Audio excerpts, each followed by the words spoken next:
Hello there, my very good friends. On this wrestling news video, we're gonna talk about Mercedes Moné and some of the ways that she's been discussed online as of late. I'm Andy. I'm Adam. And this is the views, because we're gonna give our views on Mercedes. So Mercedes Hogan, as I like to call it. Yeah, jeez, don't start. We'll get into it. Don't worry. Starting on a good note there. Yeah. Sometimes we like to come along and we do these single issue I like these videos. Yeah.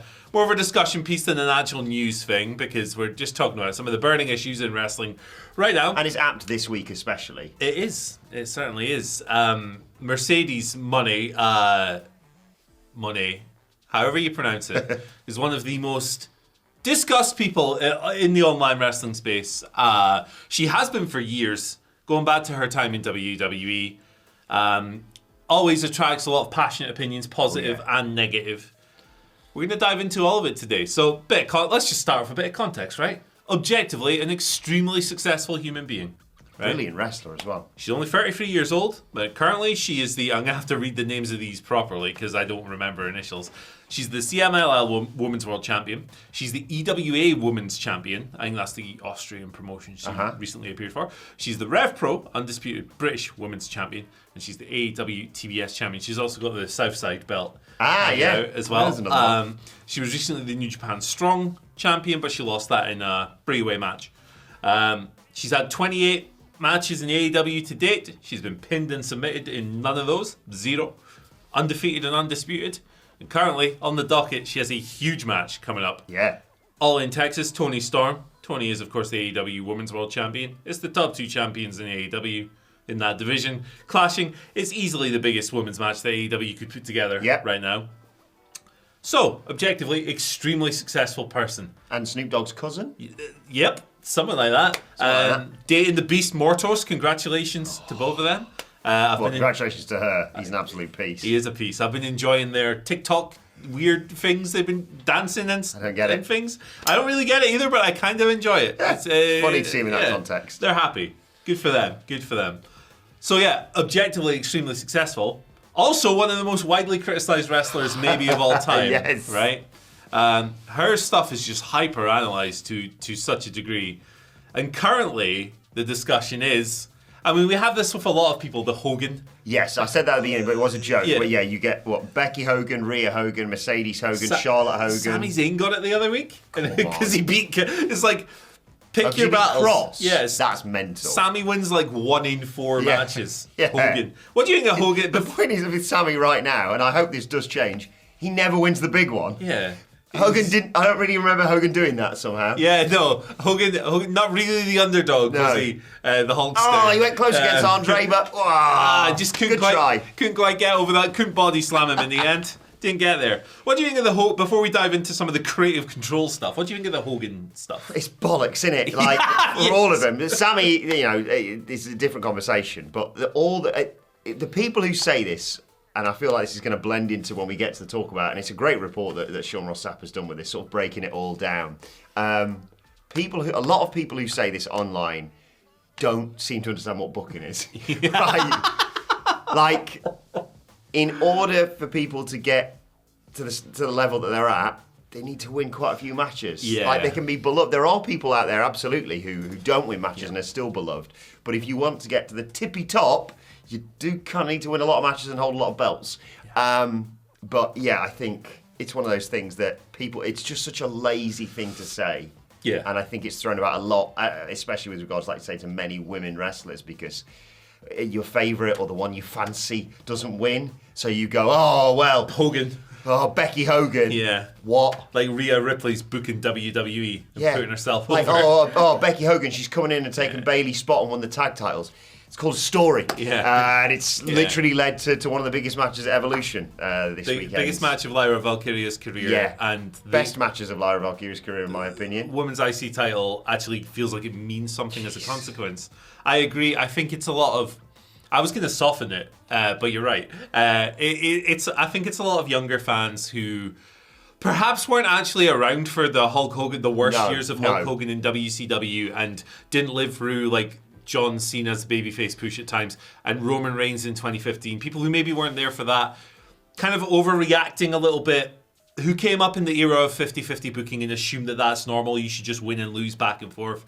When in reality, the way to build a star in wrestling has always been the same. They win a lot. That's how it goes. And in the end, they put someone over. There's always talk about casual fans, and we often say it's not. I think it's was it a straw man argument? I don't know what the phrase is. A lot of the time, yeah. But like, football teams, to use a different comparison, mid-table teams don't garner a great deal of like random support unless you're one of those people who's just like, I'm going to support that team, or I like that shirt that they're wearing. There's a reason why when I was growing up, everyone was a Man United fan, because they won everything and they won a lot. Yes, absolutely. It's how people get over in sport, life, fiction, whatever. So like, I have zero problems whatsoever with strong pushes. That's what Mercedes is currently getting. The current way that people are trying to make sense of this is by assuming she has creative control. Yes, I've seen this. Now, she did this interview, right? And this is the thing that a lot of people point to. She was interviewed by TMZ. It was one of those ones where they've just caught her in the street. Ambushed her on the street, yeah. It's like a minute long. You can tell she doesn't really want to be there, but she promotes the pay-per-view. I hate those interviews. There's a point where the person goes to ask a follow-up question and Mercedes literally says, bye, but then hangs Jack around. Black's the only good one at handling those sorts of things. Yeah, they're pretty brutal. But she was asked by somebody at TMZ, do you have more creative control maybe than other people? And she said, I think just every week you have to watch. Yes, I have creative control, but I work with Tony Khan very closely, so it's great. It's a great combo. Now, recently as well, Deonna Purrazzo said something on the digital social hour that people have weaponized against Mercedes as well, a little bit. She's talking about creative input here. Mercedes Moné kind of gets an open forum to be like, I'd like to work with this person and these are my ideas. And then the writers kind of not necessarily conform, but they listen to what she has to say. Now, there's a big difference between Mercedes going, hi, I have ideas, and Mercedes going, hi, we're doing this, screw you, writers. I'm going over this, and this, yeah. Exactly. There's a big difference there. Fightful have published this really good write-up. It's great. Yes, a really good read. Yeah, and I would encourage actually anyone who thinks that Mercedes does have creative control to read this with an open mind. I know in a lot of times in 2025 people have just made up their mind and that's it. But I think this is a really good piece and it outlines the differences between creative control and creative input, knowing that creative control is like a contractual thing to where it's written into your contract and if it's violated, it opens you to a suit. That doesn't work for me, brother. Exactly. Hulk Hogan was the exact example they used, and then Bret Hart having a degree of creative control leading to the screw job because he didn't want to lose the belt. All of this stuff. Input, however, is just that. It's input on the direction of your character. It's softer. Some people have more sway than others, but it isn't written into contracts. And actually, Sean Ross Sapp asked people in AEW when Mercedes made these comments about creative control. I'm just going to read you what he wrote. Immediately, I asked about this within AEW, and I was outright told that no wrestler has creative control or ever will in AEW. Even expanding, I was told that she's not been approached about losing to someone in AEW. That's critical. Yeah. That's critical. They've been building to a major match for All In since last year, and it hasn't been a broached subject. We were told that she'd be fine losing if that's what the story called for. So there you go. That's pretty conclusive. Yeah, absolutely. I think it's just something made over nothing by the IWC, if you want to call it that. The IWC. Look, I think for me, creative control is when you win when it doesn't make sense. I'll tell you what does make sense, though, Andy. That's NordVPN. Oh. Segue. I will get back to that point, by the way. Don't let me forget it. But we have a brilliant deal with NordVPN right now. 76% off, Andy. 4 months free, and not only that, $50 Amazon gift card if you click the link in the description. And only a few days left to get Only this a few deal. days left. This runs out on July 10th, so if you've been sitting on the fence, get off that fence. Oh, Splinters. And call the Nord. Yes. There you go. But yeah, to get back to the point I was making, it's winning when it doesn't make sense. You point to John Cena or Hulk Hogan or Roman Reigns even. Like, you can point to several points in all of those careers where you go, looking back, and yes, everyone with the benefit of hindsight could say, well, you should have done this differently. But like a lot of them, even in the moment, people would say, really, that's a bad idea. Like John Cena beating the Nexus, despite being like dropped on the concrete floor or whatever, just completely killed that group's momentum, and Wade Barrett and what have you. Roman Reigns, I mean, how many different examples can we point to where it was just like, why is Roman winning that again? You're just forcing us down. It's not going to work. And it obviously didn't, because in the end, we had to turn him heel, and then it worked. For me, just as a Mercedes as an example, there hasn't been a match so far, I'd say, that I went into and went, she needs to lose this match. Agreed. I thought the Athena one needed to be the most competitive that she had, and it was brilliant, that one that was around sort of WrestleMania week, wasn't it? And having said that, I think creative control also makes you think that, well, she's not going to lose any time until she decides she wants to. I bought on a few of the pinfalls in the Mina Shirakawa match on Dynamite last week, and that's a week and a bit before the bit with the biggest match where she's like undefeated and going up against timeless Toni Storm. Look, whatever happens next weekend, I mean, this argument's never going away. No one's going to go, well, Sean's done some great reporting, and that's that. I guess I was wrong. But no, I don't think that any promoter nowadays will, unless it's like, I don't know, like the biggest actor in the world the biggest megastar in the world turns out to be a big fan of pro wrestling and wants a wrestling deal, and the deal breaker is, but they kind of want creative control. Yeah. Only then might they consider it. Like, or if Lionel Messi goes, actually, I want to go at this wrestling lock, and I'm actually the same as Will Ospreay at this, then maybe you think, he's going to bring quite a few eyes to the product, so maybe we'll work with him a little bit. But no, it doesn't make any sense, and it's never worked, like you say, because of all the times that the booker will say, can we do this? And they go, no. Oh, brilliant. Well, this plan that we've had is completely ruined. It's very different, though, as you say, to saying, I'd quite like to work with so-and-so. Yeah. Can we get that working? We'll talk more about this in the after news, by the way, today. The Mercedes-Toni match has been planned for quite some time. Ages. Yeah. So it wouldn't have made it would have just watered down the product or the thing they were offering to everybody. Yeah. If it was like, oh my God, timeless Toni Storm, Mercedes, biggest women's match ever in AEW, best women's match you could ever see, in their words. Mercedes has lost a few times, but we'll see who leaves with the championship. This is it. If Mercedes, 28 matches, right? If she'd gone like 19-9 or something in AEW, it's nowhere near the same size of match. No. Her going into this match with this record and with all these belts, like 20 of them, it makes it an even bigger occasion, and it makes this the biggest women's match in AEW history. It's so unpredictable. Yeah, it's huge. It's absolutely huge, and it's a consequence of the push that she has received to this point.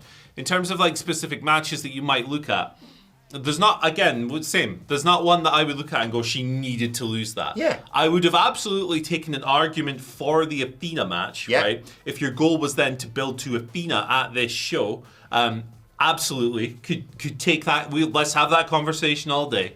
But I don't think it's some great travesty that Athena lost that. No. It's a shame that there hasn't been much follow-up between them two, but if the goal was to get to Toni, perhaps Athena is later. Yes. And they do the other match later on. Bit of patience with that sort of stuff. Jamie Hayter, I think, was an opponent a lot of people were really keen to see go over, but I don't think in the context of that situation that made a great deal of sense either, because if Mercedes sheds a belt before this Toni match, again, it seems lesser than it currently is. Still a big match. It would still be a big match, but it's not the monumental division... I've said monumental twice. You know what I mean? Yeah. This huge divisional temple centerpiece match that it's going to be. And it's one of those things, I'm going to try and get ahead of this, and it's not going to matter what I say right now, but let's say Mercedes wins at the weekend, right? She beats Toni Storm, she adds the AEW women's title to that.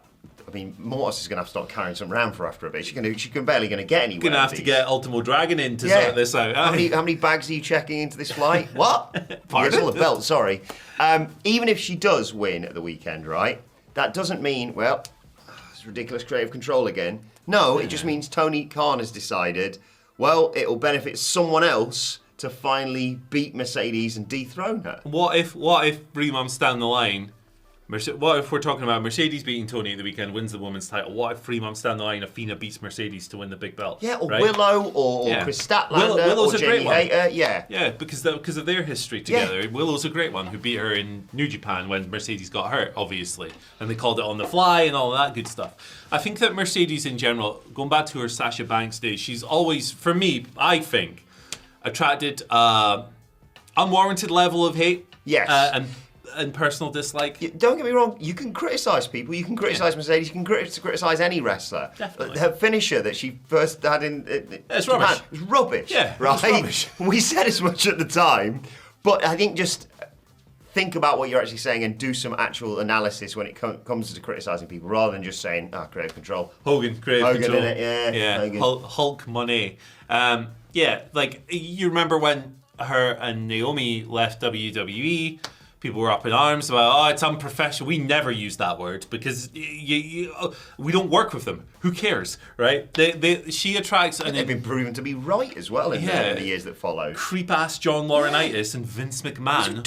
What are we doing? Even if it was like someone who isn't a terrible human being, it's a dumb decision. Yeah. Were they going to face each other? Yeah. Is that the plan? What? I think so. And it's stupid. And it's just silly. It's just silly stuff. But I don't know. I just think this is the classic way of booking in pro wrestling. This is the way it's kind of always worked. You win loads of matches and then you get toppled and it means more. Cody Hogan when he was on his run, was he? Yeah, it's like, it's like, it's kind of nuts to me. I do think it comes from a lack of understanding in a lot of cases, but I do think there is a small, loud core that just does not like Mercedes and will take kind of anything to arm that against her.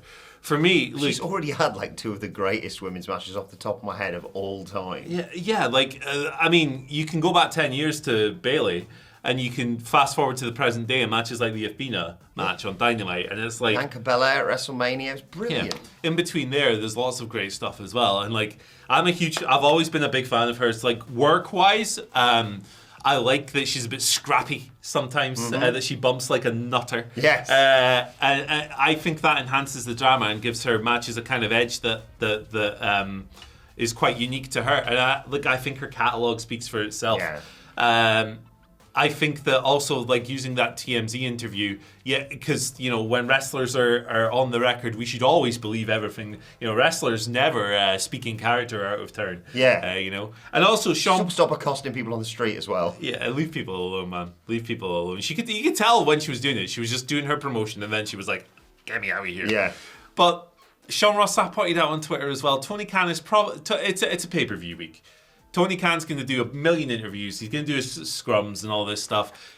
At some point, he is probably going to go on the record and confirm that no one has creative control in AEW. Sean found that out through his own reporting in the article that we've just spoke about. I think we just need to relax a little bit and think, if you are looking at this and you're thinking Mercedes definitely has creative control, she's Hulk Hogan and all this stuff, think about what has led you to this point. Yeah. Right? Have a think about that. Are you privy to the patterns of booking that have always worked in pro wrestling, right? Have you had a look at Roman Reigns in 2015 or John Cena in, pick a year. Yeah. There was quite a few of them. Have you watched WCW? Have you lived through that? Have you experienced that? And if not, there's absolutely nothing wrong with having a knowledge gap and kind of, reassessing once you've soaked that in. To me, this is just a bit of over-enthusiastic, that's not the word, but overzealous criticism towards a wrestler who has always attracted that level of criticism. I think it's unwarranted, and I think at this stage, we should probably just consign it to the bin after this one. But as regards to that match with Toni Storm at All In, more details on that in the afternoons today, and more details on WWE Evolution as well coming your way.